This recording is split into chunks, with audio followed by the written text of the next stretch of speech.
From Pacifica, this is Democracy Now! Did Daniel Ellsberg work alone? Was he working with some other people? Was it part of a conspiracy? A decades-old mystery behind who helped Daniel Ellsberg leak the Pentagon Papers has been partially solved.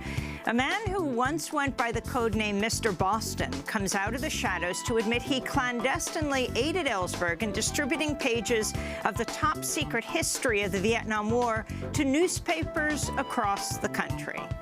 The strategy was simply to go from public telephone to public telephone, never using the same one, and moving, in the Boston area, the Cambridge area, many little cities, so that you wouldn't be traced.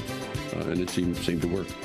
We'll speak with Mr. Boston himself, the well-known historian and political economist Gar Alperovitz. Then to the stateless of the Union. As President Trump continues his crackdown on immigrant communities, an increasingly number of immigrants are taking refuge in churches. We'll go to Colorado to speak with Mexican immigrant Sandra Lopez, a mother of 3 U.S. citizen children, who's taken sanctuary in a Carbondale Unitarian parsonage to avoid deportation. I wasn't willing to be arrested because they're uprooting me from my home, from my children, from my life, from my future. Hijos de mi vida, de mi futuro. ¿Cómo voy a ir? How am I going to want to go into such a situation as if nothing were happening? No, I made the valiant decision to go into sanctuary. All that and more coming up. Welcome to Democracy Now!, democracynow.org, The War and Peace Report. I'm Amy Goodman. President Trump said Thursday he will not block the release of a secret memo on FBI surveillance drafted by Republican House Intelligence Committee Chair Devin Nunes, clearing the way for its release as early as today. Trump's move prompted a chorus of outrage from Democrats on Capitol Hill and fed speculation Trump's own hand-picked head of the FBI, Christopher Wray, could resign in protest over what the Bureau called grave concerns over the memo's accuracy. The memo purports to show the FBI abused its power when it began surveilling Trump campaign advisor Carter Page in 2016 due to his dealings with Russia. The memo is expected to lay blame on the actions of Deputy Attorney General Rod Rosenstein, the same man who's the only official with the authority to fire Special Counsel Robert Mueller. This is California Congressmember Adam Schiff, the ranking Democrat on the House Intelligence Committee, speaking Thursday.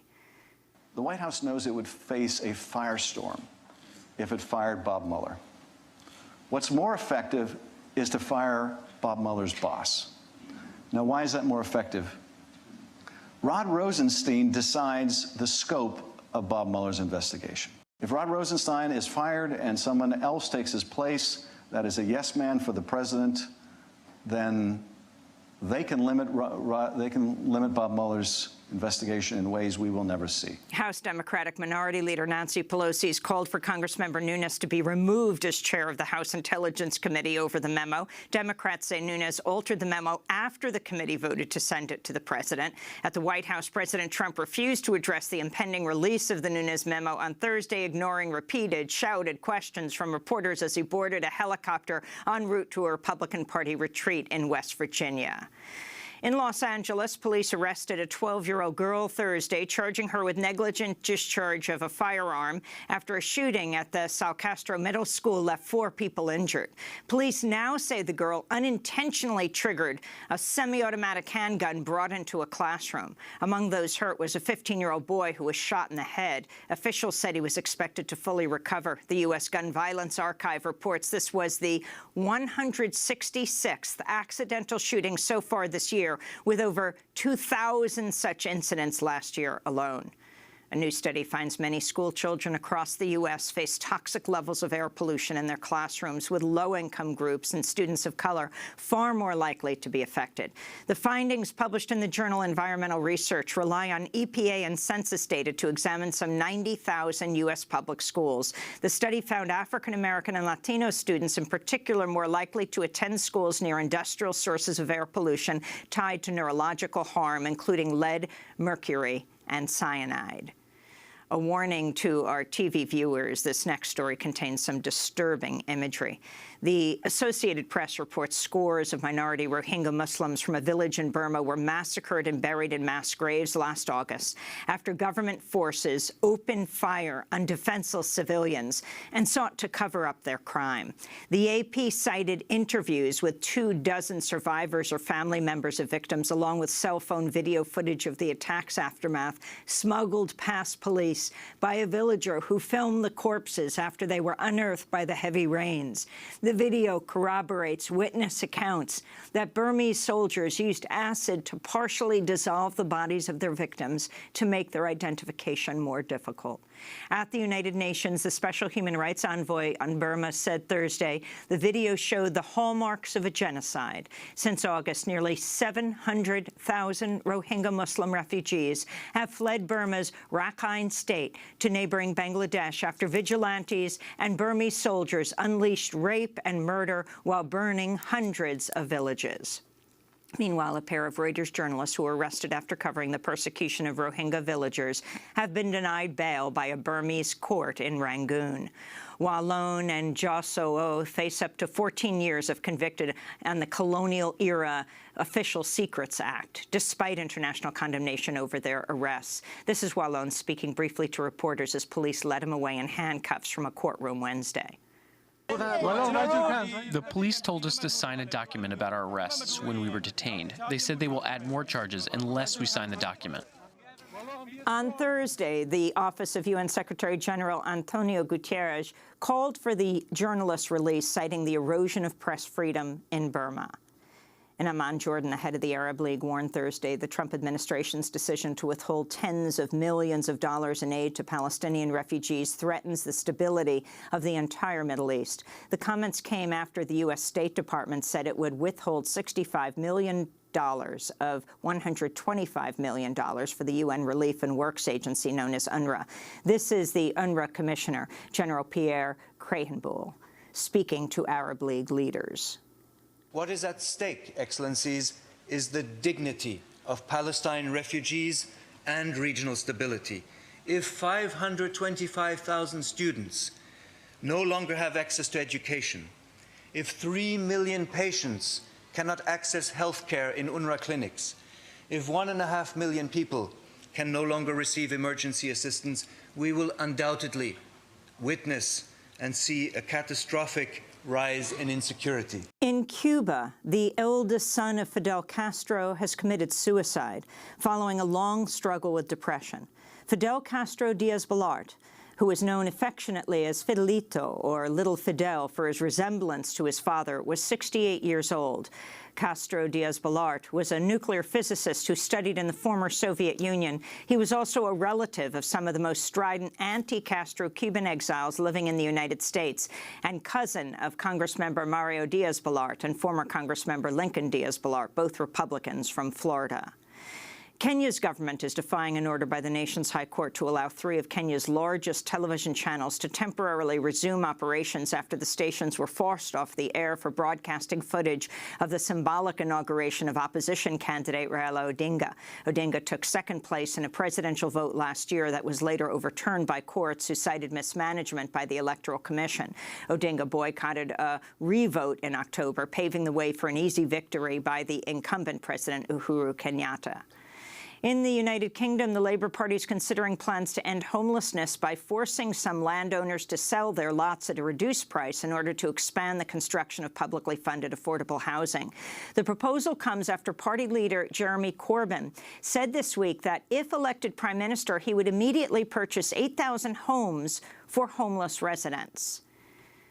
In the Pacific island nation of the Maldives, a court has thrown out terrorism charges against the former president, Mohamed Nasheed, and several other former politicians.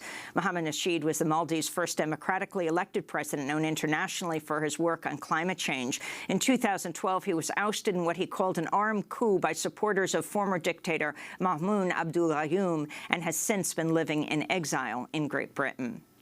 In Cape Town, South Africa, officials have ordered water use cut in half as the city is expected to run out of water on April 16th, a date that's been dubbed Day Zero. Officials say a combination of urban sprawl and climate change is responsible for the water crisis in South Africa's second-largest city. Meanwhile, in California, officials of the Department of Water Resources said Thursday the state appears to be headed into another drought after an annual measurement of the winter snowpack in the Sierra Nevada mountains yielded just 13.6 inches, or about 14% of normal levels.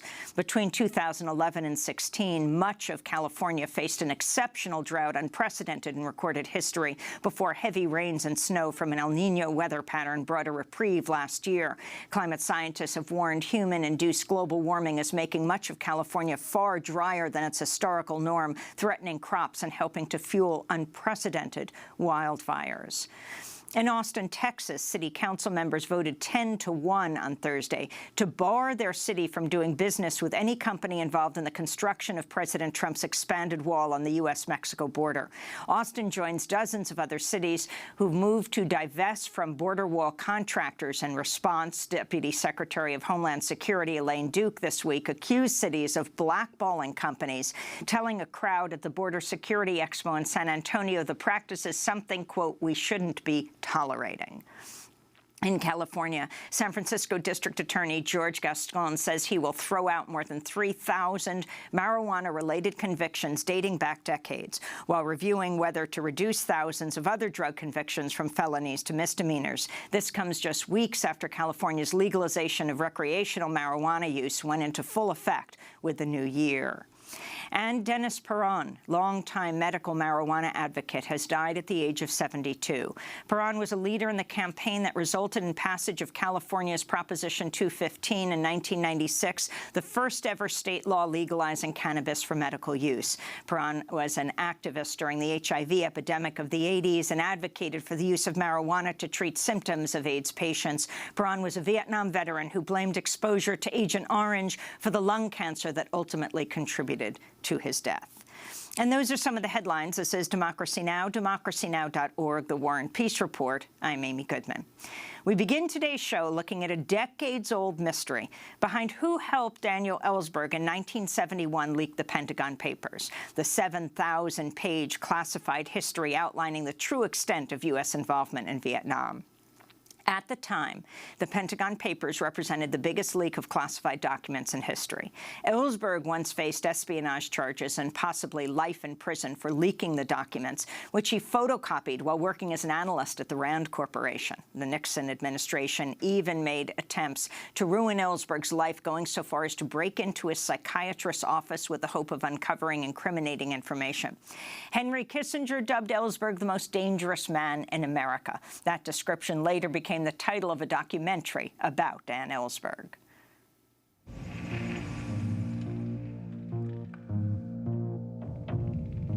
It was the evening of October 1st, 1969, when I first smuggled several hundred pages of top-secret documents out of my safe at the Rand Corporation.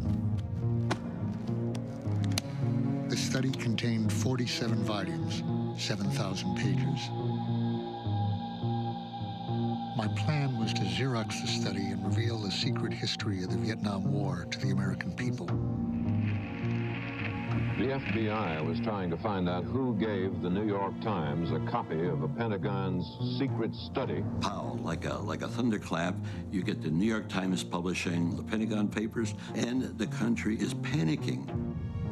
This is an attack on the whole integrity of government. If whole file cabinets can be stolen and then made available to the press, you can't have orderly government anymore. I mean, it was just staggering. The raw, top-secret, eyes-only documents. I think it is time in this country to quit making national heroes out of those who steal secrets and publish them in the newspaper. In the first year of marriage, we're talking about him going to prison for the rest of his life. Dr. Ellsberg, you have any concern about the possibility of going to prison for this? Wouldn't you go to prison to tell this war? We felt so strongly that we were dealing with a national security crisis. Henry Kissinger said that Dr. Daniel Ellsberg was the most dangerous man in America, and he had to be stopped. An excerpt from The Most Dangerous Man in America, the documentary about Dan Ellsberg's life. While the Nixon administration attempted to send Ellsberg to life in prison, authorities never charged anyone with helping him. As interest in the Pentagon Papers grows thanks to the new Steven Spielberg film, The Post, about the Washington Post's role in revealing the Pentagon Papers, one of Dan Ellsberg's co-conspirators has come out of the shadows. His name, Gar Alperovitz. For more than 40 years, Alperovitz kept a close secret. In 1971, he clandestinely helped Ellsberg distribute sections of the Pentagon Papers to 19 newspapers across the country at a time when the Nixon administration was trying to block publication. Alperovitz would go on to become a well-known historian, professor, and political economist, but he kept his role in the Pentagon Papers leak a secret until this week when he spoke to the New Yorker magazine. The identities of who else worked with Gar Alperovitz to aid Ellsberg remains a secret. Dan Ellsberg told the New Yorker the secret role this group played was so crucial in releasing the Pentagon Papers, he gave them a code name, the Lavender Hill Mob. Alperovitz went by the alias Mr. Boston. Ellsberg told the New Yorker, quote, Gar took care of all the cloak and dagger stuff. Well, Gar Alperovitz, a.k.a. Mr. Boston, now joins us from Washington, D.C. Gar, welcome to Democracy Now! Talk about how you came to be Dan Ellsberg's conduit to the newspapers and why you wanted to play this role. Well, I had been both working in the government. I had worked in the Senate, and I saw the Gulf of Tonkin resolution come in, which was a fraudulent resolution authorizing powerful action by the government no matter what they wanted to do. And we tried to stop it when I was a Senate aide.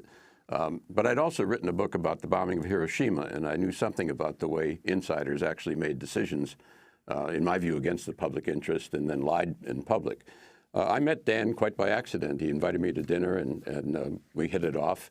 And one thing led to another. The next day or two, I was presented with the fact that these papers were available and we could make them public. So the question was, should we do that, and could I help? And I decided, obviously, it was an important thing to do. The Gulf of Tonkin resolution, which had authorized this massive war, very much like what happened in Iraq, was a phony resolution based on facts that were distorted. Thousands of people, in the end, millions of people were going to die, and it was important to try to do what one could to stop the war. And what I could do to help was help with the paper distribution. So how did you do that? Well, the question was, this is 7,000 pages of paper, and Dan was very, very anxious, understandably, to get the story out once it had been blocked at the New York Times. And his idea was to just give it all out. And I urged him... And explain that, especially for young people who don't understand what you mean by it was blocked at the New York Times. We're talking about 1971. Dan himself had gotten these papers to the New York Times and wanted, the stories about them published. But explain what happened next.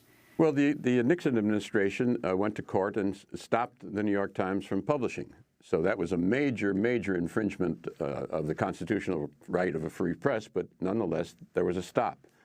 And then the question was, it was stopped, how could you actually bring the story to the American public of many, many clandestine decisions in which decision makers in the government knew that they were doing something that was almost impossible and many people's lives would be lost, and there was great deception to the public. That's what the Pentagon Papers show. So then the question was, it went on to, could other papers, which had not yet been stopped, because they'd done nothing yet, could they publish the papers? And the next one was the Washington Post. And we got the papers to the Washington Post, and they published, and then they were stopped. And we were trying to keep that process going as long as we could. So explain what happened with the Washington Post. Now, there's more attention because of Steven Spielberg's film, The Post, that stars Tom Hanks and Meryl Streep.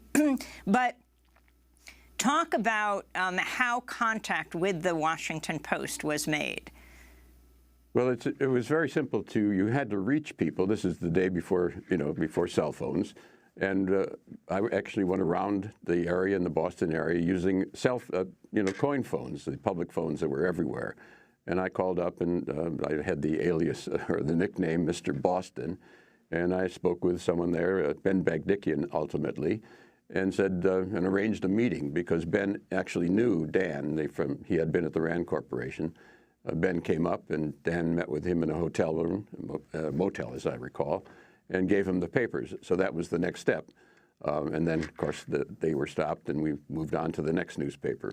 So it was very straightforward, so long as you could use pay telephones, which you obviously don't see much of anymore. I'm going to go to a clip of Dan Ellsberg talking about that moment. But first, we're going to break. This is Democracy Now!, and we're speaking with Mr. Boston. Well, that was the code name for Gar Alperovitz, the historian and political economist, who has just revealed he was one of the people who secretly helped Dan Ellsberg leak the 7,000 pages of the Pentagon Papers to get them to newspapers as President Nixon tried to stop the publication of the Pentagon Papers at the New York Times. Stay with us.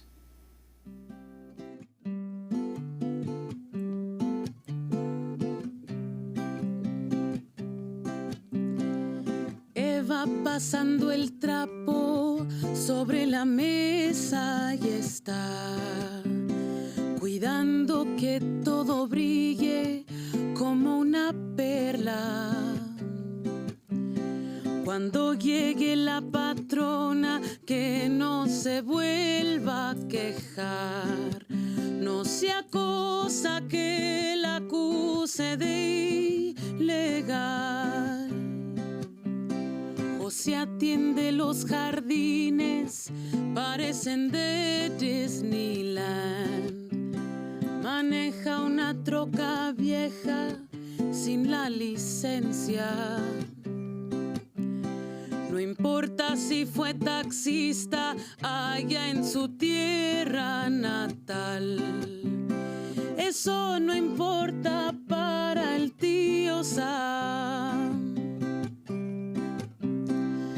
El hielo anda suelto por esas calles. El Hielo, or ICE, Immigration and Customs Enforcement, by Mexican-American LA-based band La Santa Cecilia, singing here in our Democracy Now! Studios.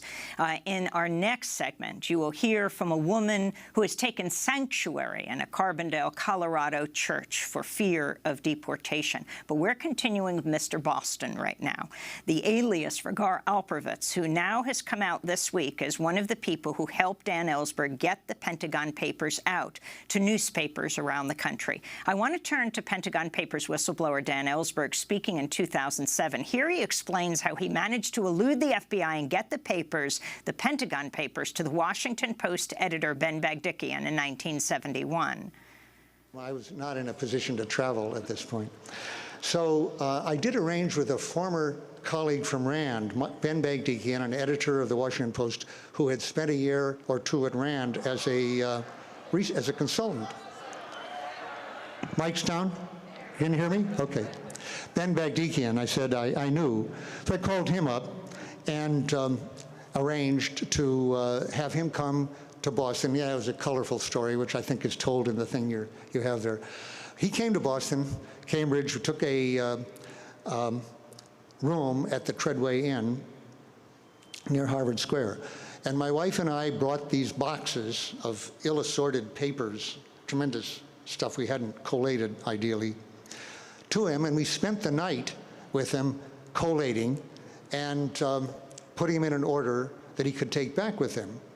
And in the morning, he had this big box. He didn't have, he needed a cord for the box, and asked the Treadway, and the motel owner said, well, somebody's been tethering a dog outside. I can give you the dog cord that we run. So he tied up the box, and he went off and put it on him. My wife and I looked at the television before we went home. We'd been all night on this now. This was about 7:30 in the morning. And there was our home being, with some FBI agents knocking on the door. On live television, and they were knocking on the door. So we thought, maybe this isn't the best time, to go back home, actually. And what had happened was that Sid Zion, who was mad at the Times for having fired him, had rather quickly found out who their source was, and to get back at them, he had revealed it on a radio show, the Barry Gray Show, the night before. So the FBI was at my door, and having seen it on television, I was now in a position to not be caught and to put out the other copies. Well, the reason so we didn't go home. We went underground in Cambridge. For the next 13 days, the FBI conducted what the paper said was the biggest manhunt since the Lindbergh kidnapping.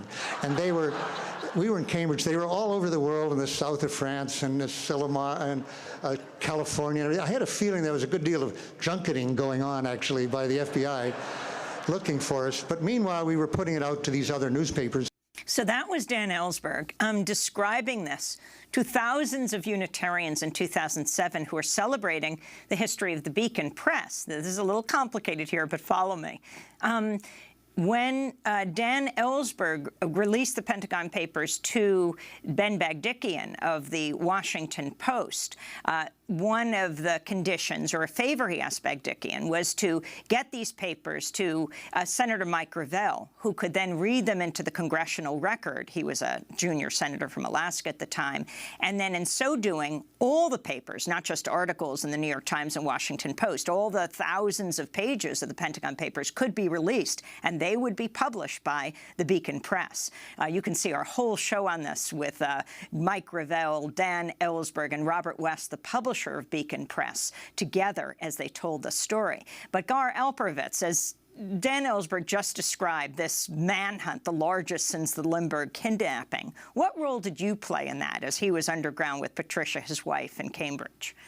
Well, the first decision was what to do with 7,000 pages of documents. And Dan was understandably wanted to get all of this out to the public. And I convinced him that I thought if we broke it up, we could keep the story going maybe 10, 15 weeks by moving it from one newspaper to another newspaper to another newspaper, and in bite-sized chunks that people could understand, but also would keep the story going as they closed down one newspaper after another.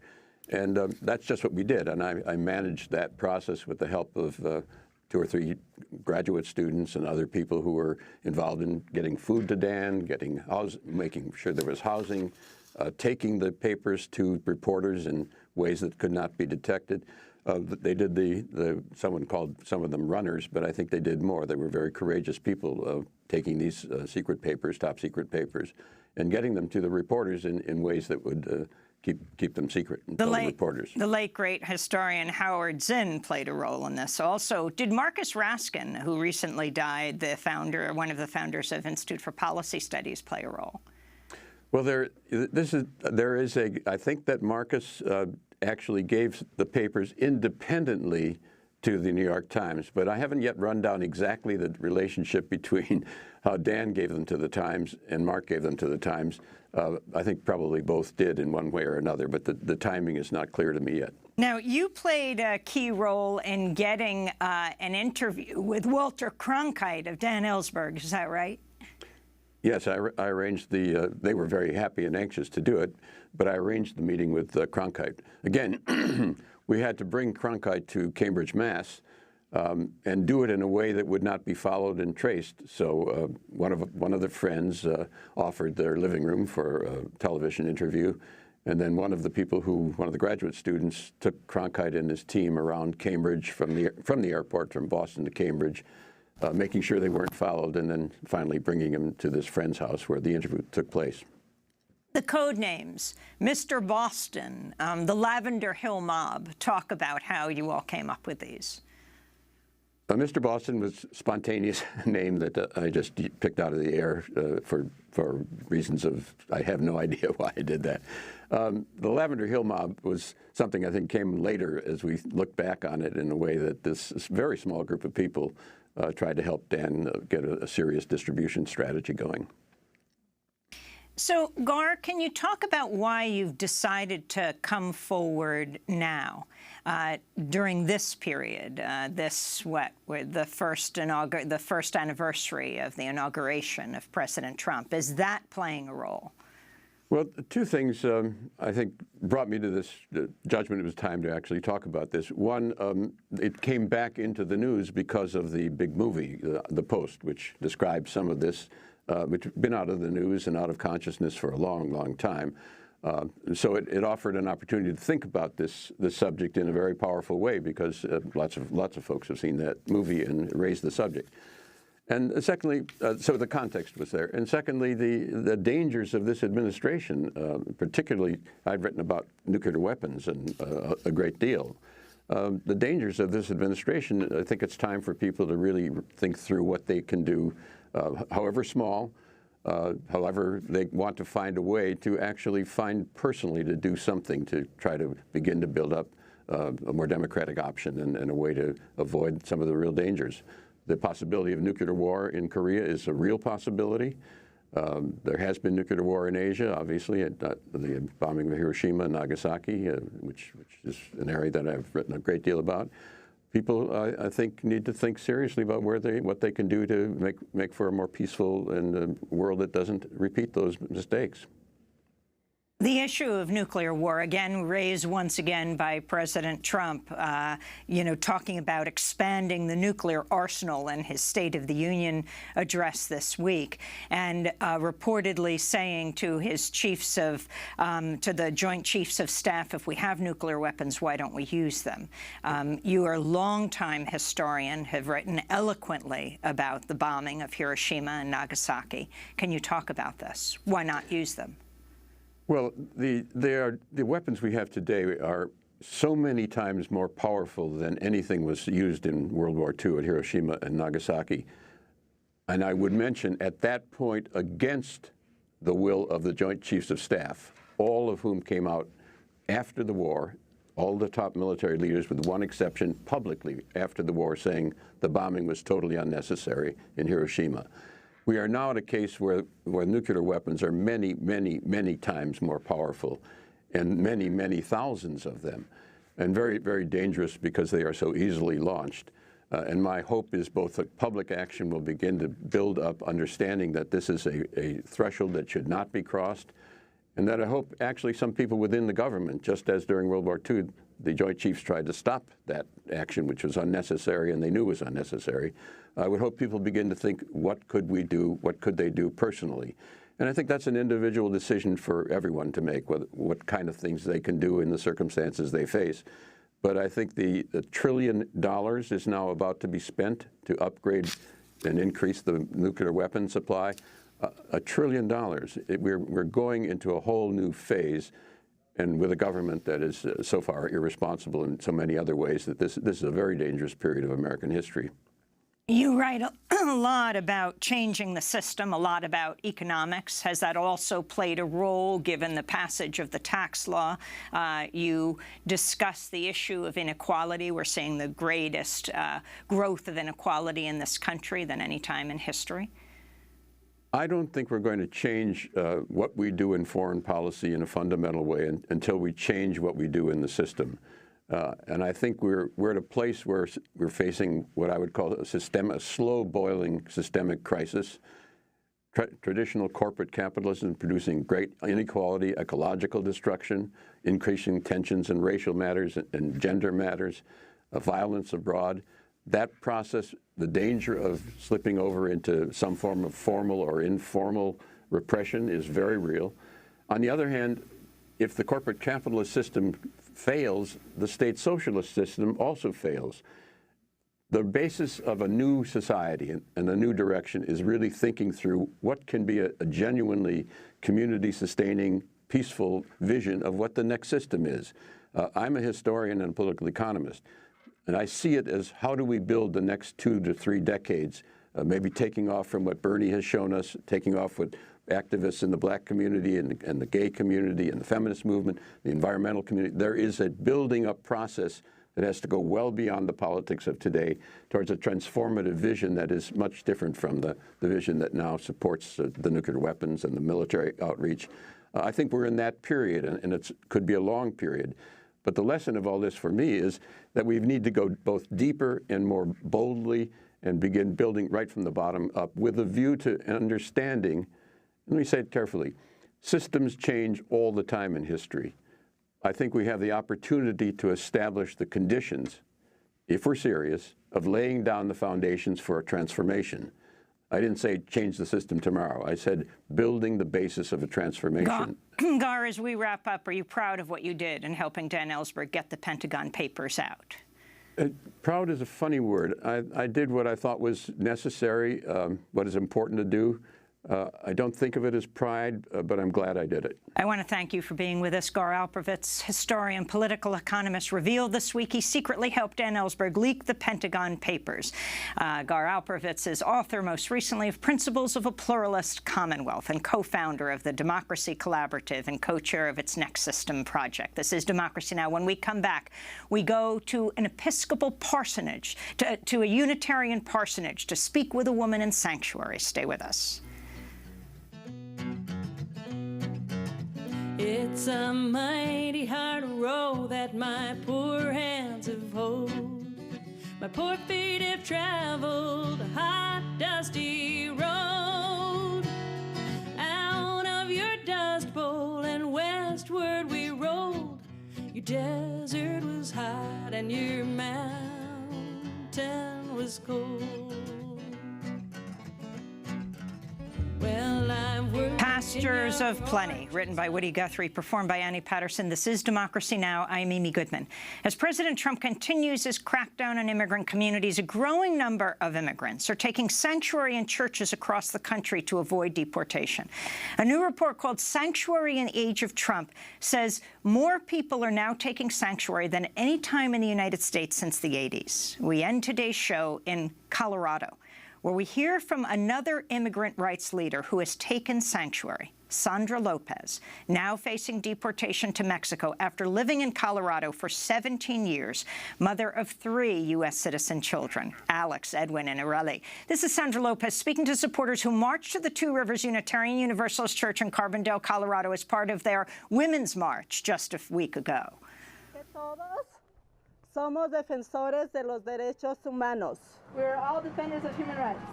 Y pienso que la dignidad humana no está sobre un papel legal. And I think that human dignity is not based on one legal paper. He perdido el miedo a levantar mi voz. I have lost the fear of lifting up my voice. ¿Por qué? Why? Porque soy humana. Because I'm a human being. Tengo sentimientos. I have feelings. Igual que tú. Just like you. Amo a mis hijos igual que tú. I love my children just like you. Well, a few weeks ago, I visited Sandra Lopez at the parsonage of the Two Rivers Unitarian Universalist Church in Carbondale, Colorado. I began by asking her why she came to the United States 17 years ago. Bueno, yo llegué a los Estados Unidos con mi esposo. Well, I came to the United States with my husband. We had many dreams. Of course, I was running from a corrupt government, a lot of poverty and violence. Llegamos con muchos sueños, muchas ilusiones los dos, porque somos humanos. We came with many dreams. We're poor, honest, hardworking people, and we have dreams of getting ahead. But unfortunately, being a migrant in this country holds a very high price, and we are unjustly persecuted, oftentimes unjustly just because we don't have a legal document, legal papers here in the United States. How old were you when you came to the United States? Tenía como alrededor de unos 20. I was about 24 years old, and it was very dangerous. Imagínense, es muy peligroso. Yo intenté cruzar con mi esposo. La persona que nos iba a cruzar estaba totalmente ebria. I tried to cross the border with my husband. The person who was going to take us across was totally drunk, and it was obvious. I told my husband, how are we going to cross with this man? He's falling down, he's so drunk. It's very dangerous. We might be going along the road with him and suffer a bad accident and die. And so, of course, I refused. I absolutely refused. We were a large group, about 13 of us. We started talking, analyzing the situation, and we refused. We agreed not to cross the border with him, and I told him, I told this coyote, por favor, please leave us in the desert. I would rather be sleeping in the desert than risking my life with you. If you are going to take me across, come in a sound state of mind. Después, pues, cuando dormimos toda esa Well, noche en el we then slept all night in the desert. We went about a day and a half with no water. We were hungry. We saw scorpions going by near where we were. We even saw a snake, and we didn't sleep all night out of fear. But then the coyote came back in a good state of mind, and we were able to cross. ya en buen estado y logramos pasar. And so how did you end up here in Carbondale? Ahorita vivir en Carbondale es lógico que estoy viviendo con miedo. Now living in Carbondale, I'm living with a lot of fear because I'm under the shadow of fear. I'm being persecuted because I don't have papers.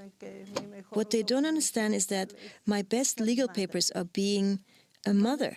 I don't need a legal document to be a mother, to be able to defend my love for my children.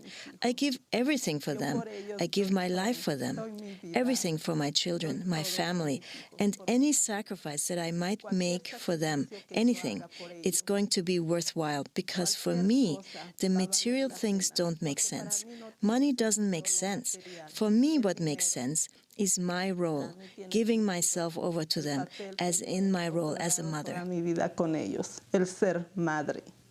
It is such a beautiful career to be a mother, to be a father, and now I'm facing the threat of separation, and that has really hurt my feelings, wounded my heart. Tell me about your children. How old are they? What are their names? Where are they living now? Bueno, tengo a mi hijo Alex. Él tiene 19 años. Él cumplió 19 Well, años. my son Alex is 19 years old. He just turned 19 last week here in Sanctuary. He studies, he's at the university in Grand Junction, and he got a job to be able to pay for school because, well, I was supporting him and with his studies, but I can't do so anymore. I left my job, my home, my children, my home, my household, where I, a mother, I left it all to be able to be with them here for this moment, keeping away from deportation. Tengo un hijo, Edwin González. Él está en middle school, Riverside. I also have a son, Edwin Gonzalez. He's in middle school in Riverside, Newcastle, and he stays here with me in Sanctuary. He has school Monday through Thursday. He stays with me Thursday, Friday, Saturday, and it makes me so happy. My son Alex comes and visits at times, but he can't be visiting me all the time because he's studying and working at the same time. Y trabaja al mismo tiempo. Él está estudiando mecánica. He's studying mechanics at the University of Grand Junction, and I had to bring my daughter. She turned 2 years old here in Sanctuary, and we had a small birthday celebration for her. I had to bring her with me. It's very difficult to have to bring just my daughter with me. Tuve que traer a mi hija conmigo. Fue una decisión muy difícil tener que traer nomás a mi hija conmigo. Why did you decide Edwin, your 13-year-old, would not come with you, stay with your husband, and Areli, your 2-year-old, would come? Bueno, fue una decisión muy difícil. Well, it's been a very difficult decision. It was October 19th. That was the last day that I got my son up and got him ready for school. As his mother, I gave him a big hug and I cried a lot. When I gave him a hug, I told him, my son, I love you very much. Le dije, mi hijo, te quiero mucho. I love you too much. And I kissed him. Y me dijo, he gave me a hug too, and I said goodbye. But I didn't want him to see me crying. So I turned my back so that he could not see just how sad I looked. Well, that was the last day that I got him ready and sent him off to school. Edwin, de 13 años. Yo decidí que que él se quedara con su padre. My son Edwin is 13 years old. I decided that he should stay with his father because there's so many changes for the children. It's an enormous change to him, a psychological harm that they cause our children. This is a system that separates families. That is the real hardship. Separation causes permanent damage for a lifetime. This is a system that causes harm to one's heart. Can you tell me what happened in 2010, your first interaction with police and ICE? What put you on their radar? Bueno, pues imagínate, fue el día más triste de mi vida. Well, you can imagine, it was the saddest day of my life. My husband and I had a small argument. My child, well, I've taught them to dial 911, and so my 4-year-old dialed 911 and then hung up. And then the police came and asked what was happening, and we said, nothing's happening.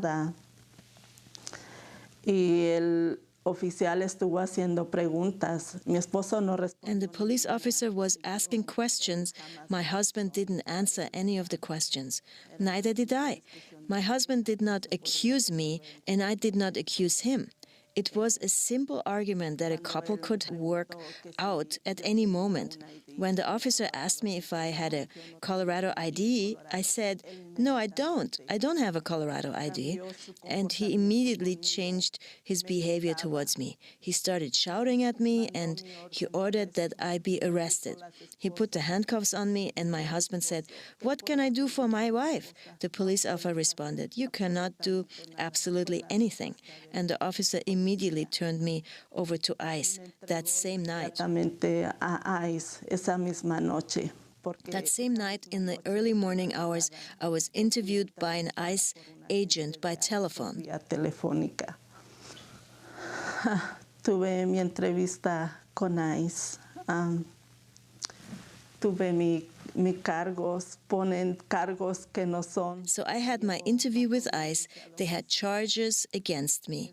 They took me in on domestic violence charges. My husband was so indignant about that accusation. He spoke with the prosecutor. He spoke with him quite a bit, and the prosecutor told him, don't worry, I have studied your wife's case very carefully, and we're going to drop the charges. So they dropped the domestic violence charges that they had against me. And the judge told me when I was standing before him, I hope, Sandra, that immigration will be compassionate with you. And I said, thank you, Judge. He knew the system I was facing. It's an unjust system that is separating many families. Es un sistema injusto que está separando muchas familias. Yo como líder te invito. As a leader, I invite you that we should never lose our dignity to defend our human rights. Let us not let them divide us, separate us from our children. Life is so short that you can lose it in a second. We shouldn't be repressed. Somos pobres. Nos reprimen. Pienso que hay leyes no más para la gente pobre como yo. They repress us just because we're poor. They think that there are laws that are only for the poor people like me. But I have dignity, and I lift up my voice and say, here I am. I am an honest, hardworking immigrant raising my voice for those 11 million immigrants, those of us who have come here to work, who've come here with dreams of getting ahead, and we have never lost that dignity of defending our human rights because we love our children. We love being free and having peace and freedom, but now we are persecuted by an unjust system. Somos perseguidos por un sistema injusto. Right before you came into sanctuary, you were going to have to report, as you did every year, to ICE. What led you to believe that this time would be different? Bueno, yo tenía mi cita con ICE cada año. ¿Cómo trabajan ellos, verdad? Tenía cada año que firmar un papel. Well, I had my ICE appointment every year. The way they worked every year, I had to sign a paper according to which I could not leave the United States. It's so illogical to sign something like that. Now, a few days before October 19th of last year, I was denied my stay, which would have allowed me to remain in the United States when my attorney gave me the news. I knew what this meant. Imagine, on October 19th last year, I had my appointment with ICE at 9:30. One day before, my lawyer called me and, very concerned, he said, "Look at the situation." And I said, "You know what? I know the risk. If they deny my stay, I'm going to be arrested. I'm going to be put in that unjust system." Yo voy a ser arrestada. Voy a entrar a ese sistema injusto. Pagar una fianza. I will likely have to pay a bond of $5,000 to $7,000 to spend even more money on the system. I've already paid about $28,000 for the system. I've tried to do everything possible to be able to be legal, and I've not been able to do so. I wasn't willing to be arrested because they're uprooting me from my home, from my children, from my life, from my future. De mi vida, de mi futuro. ¿Cómo voy a ir? How am I going to want to go into such a situation, as if nothing were happening? No, I made the valiant decision to go into sanctuary, to opt for sanctuary. It's not an easy decision, and I'm here avoiding deportation so that I can be with my children. Your 3 children are U.S. citizens? Sí, mis hijos son ciudadanos. Yes, my children are citizens. My 3 children are citizens. Tengo mi vida hecha con mi esposo. I have made my life with my husband, a whole life made here in the United States. My dreams, my illusions, everything made here. But it is very regrettable to only work for other people when you come into the system, because it causes great harm psychologically and economically. It's true, I raise up my voice and I say that we are persecuted. We are a huge business for ICE. All of us immigrants are a big business for ICE. Why? Because we pay a lot of money. They sell us a very expensive dream, buying time, and that's paying thousands and thousands of dollars. It's money that you just throw into the trash can. Un sueño muy caro, comprando tiempo y tiempo. Y es pagar miles y miles de dólares. Es un dinero que tiras nomás a la basura. Y estoy aquí dando mi cara. And I'm here showing my face and saying, be compassionate. Change those laws, those unjust laws.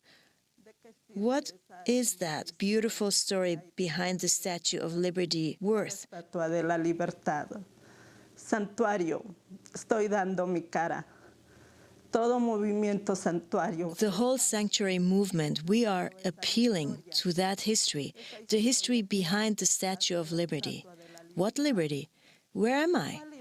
I'm in sanctuary awaiting deportation after having paid thousands and thousands of dollars working just for others as a slave. Is that liberty? No. It's time. It's enough. Let us raise up our voices, defend our dignity, and say, here we are. Change that unjust law. Defendamos nuestra dignidad y decir, aquí estamos. Cambien esa ley injusta. We have visited other people in sanctuary here in Colorado.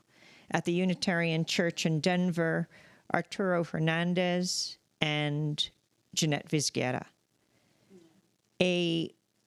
What's called a private bill was introduced and passed by Congressman Jared Polis to protect them, and they came out of sanctuary.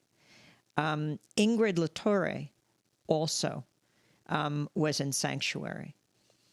Can you talk about what their experience meant for you? Bueno, imagínate, yo he tenido contacto con ellos, ¿verdad? Con Jeanette, con Ingrid, con Rosa, con Araceli. Well, Imagine, I've had contact with them, with Jeanette, Ingrid, Rosa, Roselli, but never with her, Arturo. But believe me, that each case of ours, of those of us who opt for sanctuary, well, we have a very strong connection by Skype. We talk about our respective histories, our experiences, and we've learned a great deal from one another because, believe me, being a leader carries a high price. We talk about strategies. What are we going to do? What is our next step?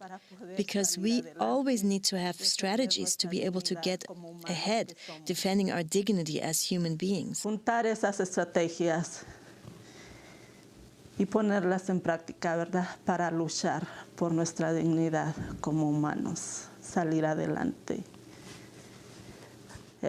Putting these strategies together so as to struggle for our dignity as human beings to be able to get ahead. Believe me that a 6-month stay as Ingrid got, or that private bond that was given to Jeanette and that was given to Arturo, that's just something really quite insignificant. It's practically nothing. What they're offering you for all of this pain, all of this work, all of this anguish that we immigrants are experiencing here, it's nothing really, because we go through so much, we experience so much stress here. Lo que te están ofreciendo para todo este dolor, todo este trabajo, toda esta angustia que estamos pasando nosotros aquí los inmigrantes. No es nada porque es mucho, mucho lo que nosotros vivimos, es mucho estrés lo que pasamos aquí. Este es el sueño americano. Is this the American dream, I ask myself? How many feel ashamed of what they do? I know that there are many beautiful people who feel shameful about how we're treated. Believe me, there are very nice people with beautiful hearts who value us, who help us, and who are here supporting us. Those are the people who we need to have around us. And being a leader is not easy because they want to separate those leaders. But we are in contact, we are unified. I'm very upset about what happened to Ingrid's husband.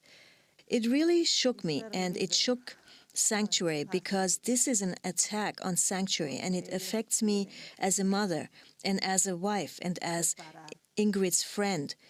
It is really affected us a great deal. Estamos unidos.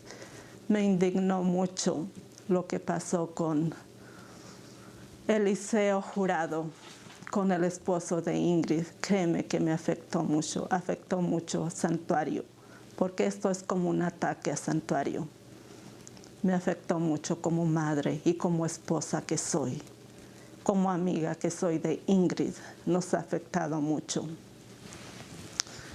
Pero quiero decirle a Ingrid que no está sola. But I want to tell you, Ingrid, you're not alone. You have all of us in Sanctuary, all of your community supporting Ingrid's husband, and it is an attack. They want to weaken us. They want to instill fear and separate us from one another. But no, we will have to be more astute. We'll have to organize ideas and move forward, get out of the shadow of fear and raise up our voices. Because as the saying goes, divide and conquer. But no, we are going to be strong and unified, and we are going to defend our dignity and defend Sanctuary. This is my personal opinion. Dice el dicho. That's Sandra Lopez, who sought sanctuary in a Unitarian parsonage in Carbondale, Colorado. She is still there. I spoke to her on January 13th, only 2 days after ICE agents arrested the husband of another Colorado immigrants' rights leader who's in sanctuary, Ingrid LaTorre. Her husband, Eliseo Jurado, was arrested by 6 ICE agents while he was shopping at Safeway in what many consider a targeted retaliation against the sanctuary movement. Well, special thanks to Laurel Smith, Sophia Clark, Dennis Moynihan, and Charlie Roberts. And that does it for our show. Happy birthday to Hugh Grant. Democracy Now! Is hiring a full-time news fellow. Submit your application by February 5th to democracynow.org. I'm Amy Goodman. Thanks so much for joining us.